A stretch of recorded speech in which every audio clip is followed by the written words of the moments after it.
Dynastic scheming and disgruntled courtier disposal simulator Crusader Kings 3 is finally out. It is of course a sequel to the legend that welcomed many newcomers to the world of grand strategy games back in 2012, and the first game since then to really cover the same ground. Our Nate was pleased in his Crusader Kings 3 review, albeit reserved, because the sheer scale and ponderous nature of the game makes it a difficult one to review in the traditional way. As boring as it is to say, I think Crusader Kings 3 is a lot like Crusader Kings 2, but newer and tidier, he said, going on to note that the biggest changes are much less fiddly warfare and the new dynasty system, which formalizes the ambitions of your ruling family as a consistent line, promoting the role-playing element rather than just the random whims of the player.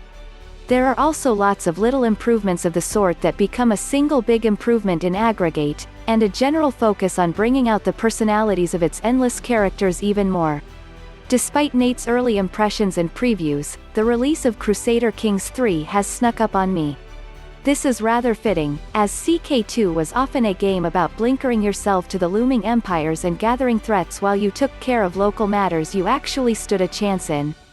It was already a unique and life-consuming classic before Paradox added one piece of DLC for every person on Earth, so it'll be interesting to see what kind of opinions people will form in the coming months. All signs indicate that it is, perhaps inevitably, an iterative sequel rather than a revolution. You pick a ruler within the medieval Old World, Australasia, the Americas, and everything south of Benin are left out. But considering I spent 70 hours playing CK2 in under a quarter of Iberia, this is still an astonishingly vast simulation, and use their skills, personality, and relationships to pursue whatever goal you think makes sense. Military conquests happen, but most of your time will be spent scheming, feuding with whole families, and alternating between nice calm reigns of consolidation, and desperate panic as your dynasty is pulled apart from 6 directions at once. One time in CK2, I fended off the biggest empire on the planet by marrying off my mother, in a plot that also put my grandson in line to inherit 3 kingdoms, just so long as one specific character had no children. There's really nothing like it. Until now.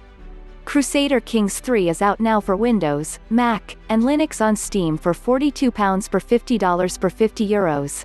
It's also available on Windows 10 via the Microsoft Store and the Xbox Game Pass for PC.